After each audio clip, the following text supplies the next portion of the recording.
Bonjour et bienvenue dans le podcast Ma vie de sorcière qui rend accessible la spiritualité, l'énergétique, le développement personnel et bien sûr la sorcellerie.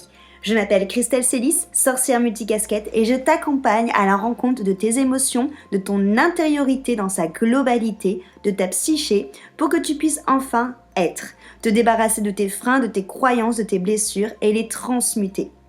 Ma mission est que tu trouves l'union avec tous les parts de toi, l'unité et l'harmonie intérieure et également avec le monde extérieur. Je te partage des sujets autour de réflexions, de pratiques magiques et d'outils de sorcière. Seul ou accompagné, je mets un point d'honneur à te créer des épisodes complets, ludiques et accessibles pour que, ensemble, nous incarnions notre sorcière moderne, sauvage et sacrée. Si cet épisode peut résonner ou être utile à quelqu'un de ton entourage, tu peux le partager ou l'évaluer avec la note de ton choix. J'adore partager avec les sorcières qui écoutent le podcast, donc rejoins-moi sur Instagram ou sur mon site pour échanger ensemble. Et sans plus attendre, on passe à notre sujet magique du jour. Hello sorcières, bienvenue dans ce nouvel épisode de podcast de Ma vie de sorcière. Je suis ravie aujourd'hui de te retrouver autour de mon micro enchanté pour parler des énergies de la rentrée, des énergies de la balance de la Vierge et de toute cette charge mentale qu'on peut avoir au moment de la rentrée. Donc là, ça y est, on est bien dans cette rentrée qui est un peu comme un autre commencement d'année. C'est vrai qu'on a tendance à raisonner soit en année scolaire et avoir vraiment septembre comme the rentrée, soit en année civile et du coup voir janvier comme étant the rentrée. Pour ma part, j'avoue que je vois un petit peu d'eux comme étant the rentrée. C'est très personnel, mais vous me direz justement quand vous venez me voir sur Instagram si ça vous parle aussi, cette manière de voir l'année. Mais en fait, moi, je vois janvier comme étant, on va dire, la rentrée officielle et je vois septembre comme une rentrée officieuse, c'est-à-dire la rentrée qui permet déjà de faire des pré-ajustements avant janvier ou qui permet de faire les derniers ajustements pour finir notre année en beauté par rapport à ce qu'on avait envie de construire dans l'année, du coup, en cours. Donc pour moi, septembre est aussi importante que janvier et c'est quelque chose qu'on perçoit énormément dans les énergies parce que septembre est coupé de deux énergies, comme tous les mois, par les signes astro, donc par la Vierge et par la Balance. La Vierge, c'est l'un des signes du zodiaque qui est très, comment je vais dire, qui est un peu en mode je crois ce que je vois. Tu vois, c'est un signe du zodiaque qui va vraiment être axé sur la précision, sur le sens du détail, sur l'organisation, sur cette notion de vraiment être méticuleux, d'observer les choses, de prendre le temps aussi d'apprendre à faire confiance, d'avoir confiance, de se faire confiance pour avancer. Il y a vraiment une notion de très organisé, de très minutieux au niveau de la Vierge et la Balance. On est totalement sur un autre thème, un autre type de signe parce que la Balance est un signe qui va être notamment relié à Vénus, mais on est du coup sur cette notion de Vénus qui est vraiment dans ce côté relationnel, dans ce côté douceur du relationnel, vraiment dans ce côté je prends soin de mes relations. C'est pour ça que souvent on a l'impression que les balances sont des signes qui ne savent pas faire de choix, qui n'arrivent pas à choisir, qui ont du coup qui balancent entre la droite et la gauche, alors qu'en vrai ce sont avant tout des signes qui cherchent à avoir une harmonie, qui cherchent à avoir un équilibre et qui n'ont pas envie, par exemple, de partir dans un sens et d'abandonner totalement l'autre sens par peur de totalement déséquilibrer ou ainsi de suite. Et en fait, septembre est vraiment basé sur ces deux énergies-là, c'est-à-dire qu'à la fois, il y a la notion de la Vierge qui est cette notion de allez, c'est parti, on y va, on est vraiment dans cette notion très carré, très, comme je t'ai dit, de la précision, du minimalisme, du sens du détail. On est sur un signe qui va être beaucoup plus terre à terre parce que c'est un signe qui est de l'élémentaire. La Vierge, un signe qui va être aussi gouverné par la planète Mercure. Mercure, on sait que c'est la planète de la communication, mais c'est aussi beaucoup la planète de l'intellectuel. Et du coup, la Vierge, c'est vraiment ce côté-là, le sens du détail, l'intellect, la réflexion, l'organisation. Tandis que la Balance, c'est le côté, en effet, plus se tourner vers l'autre, vers ce côté, limite, j'idéalise les autres autour de moi, je recherche l'harmonie, je recherche du coup l'équilibre, je suis très sensible, je vais à tout prix faire plaisir aux autres pour ne pas briser cette harmonie dans mes relations. Et donc, du coup, septembre, c'est un peu ce challenge. C'est ce challenge à la fois de s'organiser, d'être minutieux, de reprendre un rythme, d'être très carré, mais tout en n'oubliant pas l'équilibre et l'harmonie de nos vies. Du coup, parce que je sais que généralement, c'est un mois où il va y avoir beaucoup de charge mentale, où on va courir beaucoup à droite à gauche parce qu'il faut organiser des nouvelles activités, il faut revenir de vacances et du coup reprendre un rythme soutenu, il faut peut-être mettre du bullshit double par rapport à des objectifs qu'on avait. Et donc, on est un peu comme ça, le cul entre deux chaises, entre un côté qui est très il faut que je fasse ça, que je sois organisée au pied de la lettre, et un côté en même temps où là, attention aux équilibres vie perso, vie pro, attention à l'harmonisation entre les désirs de l'autre et les désirs à moi, attention en fait tout simplement à maintenir cet équilibre et à ne pas être que dans le faire et à ne pas oublier aussi le côté être. Du coup, c'est aussi un beau moment, septembre, pour justement observer où est-ce qu'en est notre charge mentale, apprendre en effet à la comprendre. C'est aussi un moment propice pour justement équilibrer sur notre bien-être mental et notre bien-être émotionnel, donc ne pas partir trop dans l'un ni trop dans l'autre, d'apprendre à gérer cette charge mentale, d'apprendre à faire le tri entre ce qui me met en joie, ce qui me pèse, et d'apprendre à trouver justement tout simplement un compromis, une harmonie, un équilibre entre tous ces choix et le faire consciemment pour ne pas à la fois partir que dans le je me fais que m'écouter et je fais que faire en sorte de faire plaisir aux autres pour ne pas être en déséquilibre dans mes relations. J'apprends aussi à m'écouter moi, j'apprends aussi à écouter les besoins de mon corps, mais aussi j'apprends à harmoniser les envies que j'ai envie de faire, de concrétiser telle ou telle chose, et donc peut-être parfois de me sortir de ma zone de confort et peut-être d'aller aussi un petit peu plus loin. Déjà, on va voir ensemble qu'est-ce que c'est concrètement la charge mentale. Comment est-ce qu'on comprend la charge mentale? La charge mentale, c'est un poids que on va venir porter. Donc, c'est un poids qui est invisible, bien sûr. Un poids qui va représenter les responsabilités, les préoccupations, les tâches, tout ce que tu mets dans ta to-do list qui traîne pendant mille et un temps, toutes les choses un peu parasites auxquelles tu dois penser à s'occuper de telle chose, et puis telle chose, et puis telle chose, et puis telle chose, tout oui, les préoccupations, par exemple, je sais pas moi, des choses qui restent dans un coin que tu dois régler depuis super longtemps et que tu n'as pas pu y mettre un point final, toutes les choses que tu nous aussi, les on-dit peuvent être des préoccupations, voilà, tout ce qui vont peser sur ton esprit. Ça peut être particulièrement en effet intense au niveau de la rentrée parce que, comme je te dis, c'est un moment où on va jongler entre le fait de renouveler certains engagements, peut-être même parfois de multiplier certains engagements, que ce soit reliés à des loisirs, à des projets perso, à de la vie pro, à de la famille, à ce qu'on a pour gérer la maison. Bref, la charge mentale demande vraiment une notion de recul, de se recentrer, de se réancrer pour vraiment apprendre à prendre du recul et à voir réellement ce qui est important pour toi. Et d'où le fait de faire un tri dans sa vie. Alors moi, je suis totalement adepte du tri. J'aime beaucoup notamment le livre de Marie Kondo qui explique comment faire et qui explique que le fait de faire du tri dans sa vie permet aussi de pouvoir laisser de la place pour justement, comme l'univers n'aime pas le vide, pour laisser peut-être de la place à des choses qui vont être en effet plus alignées avec nous. Et le fait aussi d'avoir un environnement qui va être surchargé de choses dont tu n'as plus besoin, et je parle aussi bien matériel que de relationnel, va aussi tout simplement te fatiguer, prendre ton énergie et aussi être une charge mentale. Donc, la première étape, c'est en effet faire le tri qui est hyper important. En effet, Marie Kondo, elle a une vision assez simple finalement de faire ce tri. C'est tout simplement de prendre tous les objets que tu as dans ta pièce, d'y aller pas par pièce, mais par catégorie d'objets. Donc, par exemple, d'abord trier tous les vêtements, et après trier, je sais pas moi, tous les produits beauté, et ensuite trier tous les petits objets de déco. Bref, voilà, d'y aller vraiment pas par pièce, pas de pièce en pièce, mais vraiment de type d'objet en type d'objet, et d'évaluer quelle est la joyeuse automètre, le thermomètre de la joie par rapport à cet objet? Est-ce que quand tu vois cet objet, est-ce que quand tu le prends dans tes bras, cet objet t'amène un sentiment de satisfaction, un sentiment de joie, un sentiment de bonheur? Qu'est-ce qu'il fait au niveau de son cœur? Comment est-ce que tu te ressens par rapport à ça?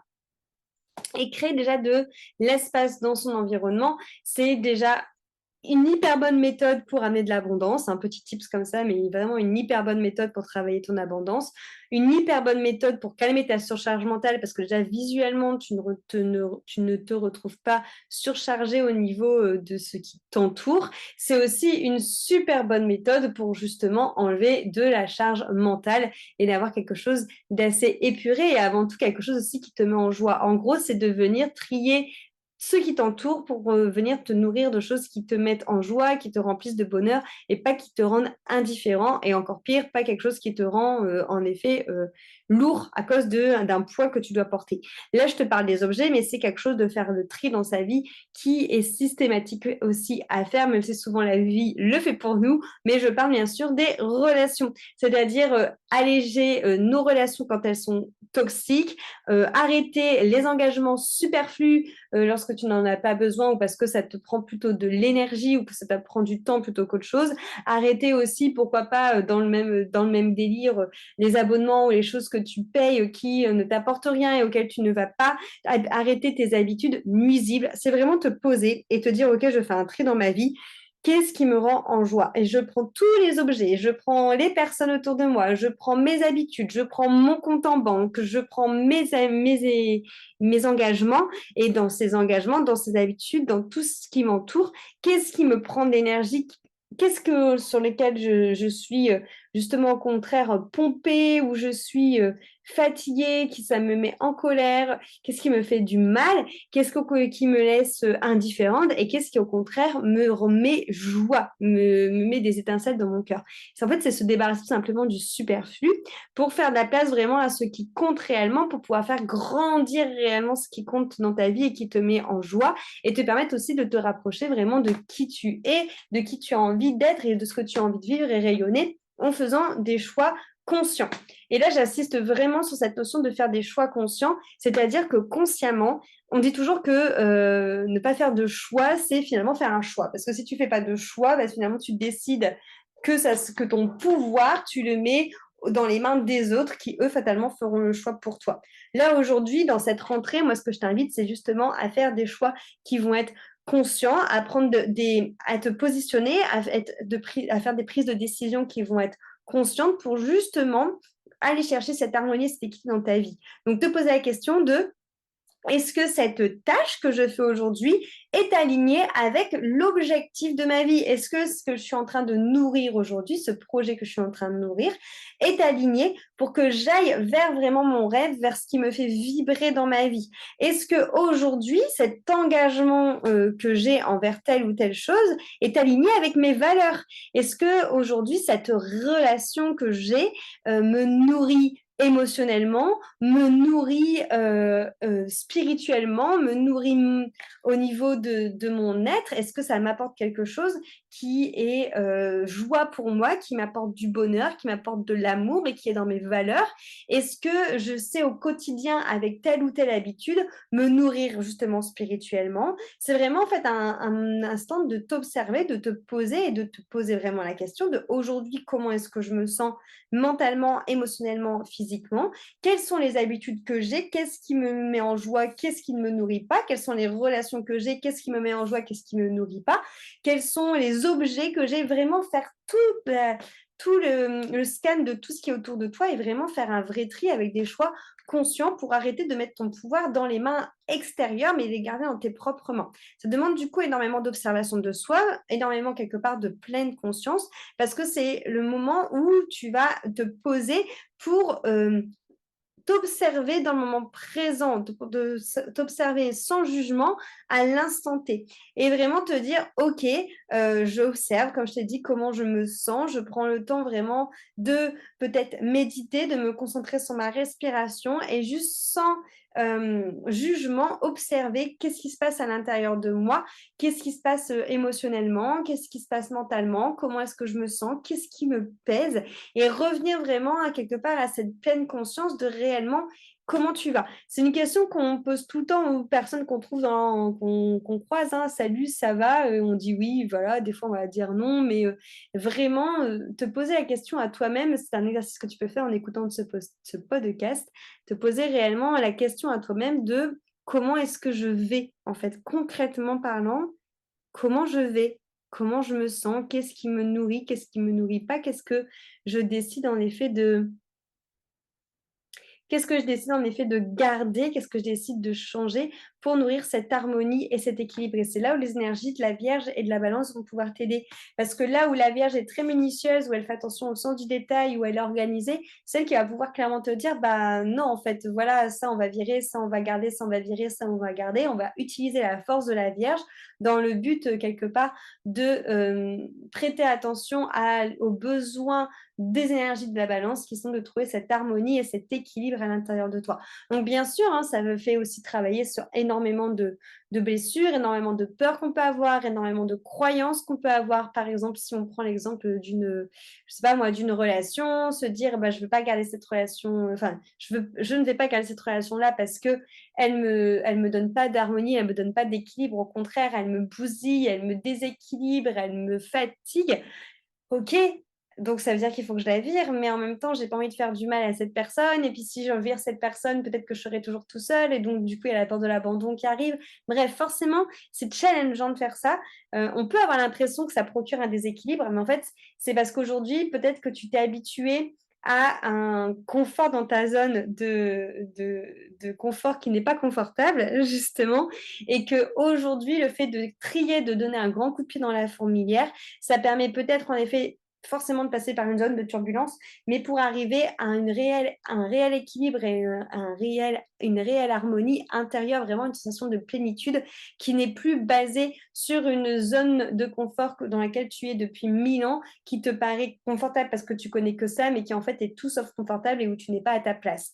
Donc c'est vraiment cette notion de le mois de septembre, je t'invite vraiment à être cette notion de ok, vraiment je me pose, je regarde ce que je vis, je fixe aussi mes priorités, je fixe mes limites parce qu'en clairement, tu ne peux pas en effet juger ce qui est bon pour toi, ce qui te met en joie, ce qui te prend de l'énergie. Si tu as du mal à identifier justement comment est-ce que tu te sens au niveau de ta santé, au niveau de tes relations, au niveau de ta carrière, au niveau personnel aussi, et comment est-ce que tu décides d'établir des priorités, de consacrer ton temps, ton énergie dans telle ou telle chose, de venir fixer des limites saines justement envers tel ou tel domaine de ta vie, envers telle ou telle personne pour ne pas être pris dans une charge mentale. Donc c'est aussi apprendre à oser dire non, encore une fois, à se confronter peut-être avec ce non, à ses peurs d'être rejeté, à ses peurs de ne plus être aimé, à ses peurs de finir seul, à ses peurs du jugement. Donc c'est très challengeant, mais c'est quelque chose qui permet vraiment de faire vraiment un tri, d'harmoniser et d'équilibrer pour finalement être pleinement bien dans sa vie et de ne plus la subir. Et ça, c'est super important hein, parce qu'on n'est pas venu là pour subir sa life. Au contraire, on est venu là vraiment pour créer notre vie qui nous ressemble, pour avoir une vie qui va être alignée réellement avec nous et avec ce qu'on aspire.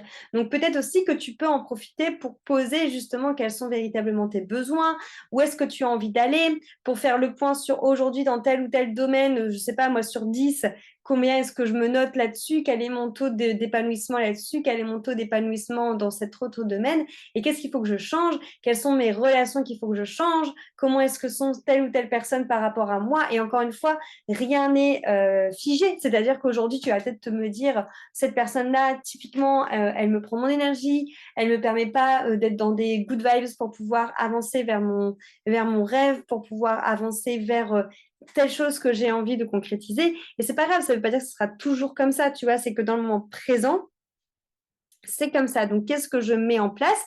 Quels sont les mots que je vais décider de poser? Quelles sont les actions que je vais décider aussi de poser pour pouvoir, en fait, mettre mes limites sainement et ne pas avoir une charge mentale par rapport à ça. Et il y a du coup aussi vachement cette notion de ne pas laisser les choses en suspens parce que, comme je te disais tout à l'heure, on a toujours tendance à se dire, OK, c'est trop compliqué, ça me challenge trop, ça fait revenir en moi trop de blessures, donc hop, je prends pas de choix. Voilà, c'est l'autre qui va faire un choix pour moi, on va laisser peut-être la relation s'effilocher et puis on verra bien où elle va.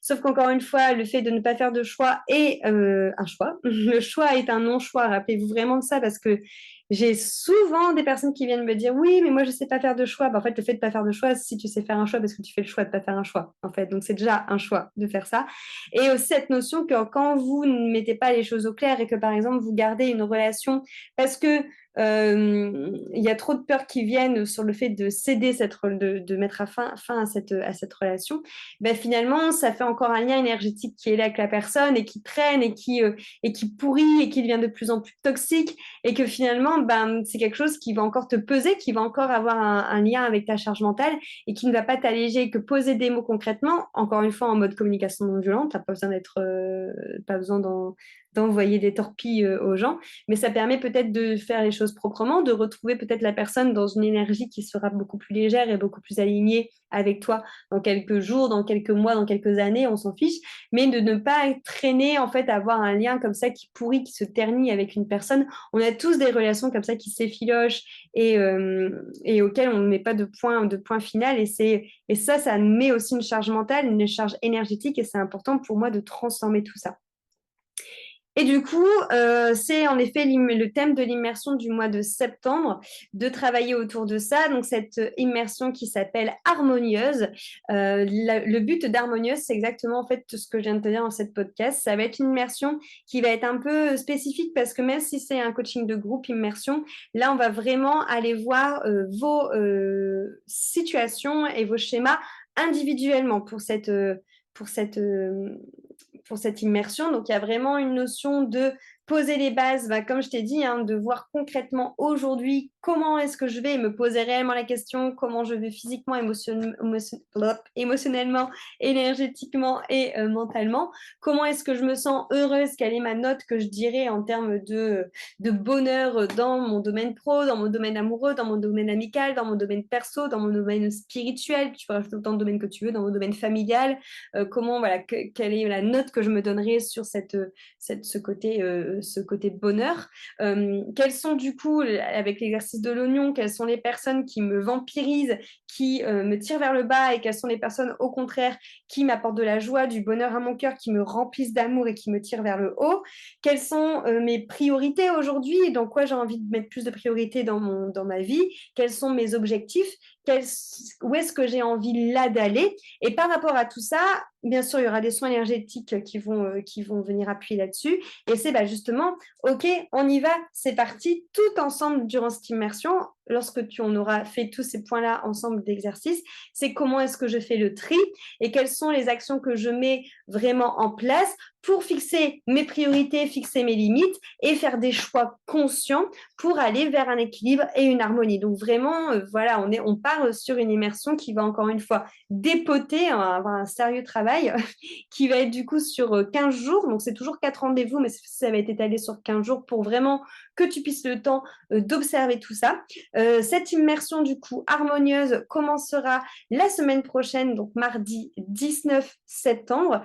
Et du coup, on aura le deuxième rendez-vous le vendredi 22 septembre, suivi du mardi 26 et du vendredi 29. Toujours disponible en replay si jamais tu ne peux pas être là au live. Encore une fois, ça ne change rien de suivre les immersions en live ou en différentiel. Tu as tu as les exercices qui sont là que tu dois faire. Et puis, tu as le groupe Telegram sur lequel tu peux justement rebondir, parler toi de ce que tu vis, nous donner ton avancement par rapport aux exercices. Et moi, je me connecte toujours au groupe quand je fais les soins. Donc, tu vivras les choses exactement de la même manière. Mais si tu sens que c'est le moment pour toi, justement, de aller peut-être faire un tri, de peut-être réharmoniser tout ce qu'il y a, de retrouver un équilibre et de plus, en fait, encore une fois, ne plus subir cette charge mentale et de aujourd'hui décider, avoir le courage de prendre justement tes responsabilités, de faire tes choix pour toi et de fixer tes limites, bah, je t'attends avec grand plaisir dans cette immersion harmonieuse. Bien sûr, je te mettrai les liens pour rejoindre l'immersion juste en dessous de ce podcast. J'espère que vous avez donné déjà pas mal de clés dans ce podcast pour pouvoir justement bah, surfer sur cette rentrée, l'une des rentrées de l'année, pour pouvoir justement soit te rapprocher de tes objectifs de 2023, soit justement bah, juste refaire une petite piqûre de rappel. Moi, j'aime beaucoup cette période-là de l'année. Là, on arrive septembre, octobre, je vais tous se citer, septembre, octobre, novembre, décembre, janvier, Allez, on peut pousser jusque février. C'est vraiment mes mois préférés de l'année. J'aime beaucoup l'énergie de l'automne et l'énergie de l'hiver. Euh, donc voilà. Donc j'espère que ce podcast t'aura plu, t'aura donné des clés. Viens me voir si tu as des questions, que ce soit par mail ou en commentaire sur Instagram ou en commentaire sur le podcast. N'hésitez pas d'ailleurs à noter ce podcast qui sera plus facilement partagé par les plateformes parce que on sait que c'est les notes vraiment que vous mettez au podcast qui permet au podcast de rayonner et d'être écouté de plus en plus par un nombre de personnes important. Donc n'hésitez pas à partager ce contenu qui est gratuit, que moi j'aime beaucoup justement créer avec vous et qui, à mon sens, est très précieux. Merci beaucoup pour ton écoute et à la semaine prochaine.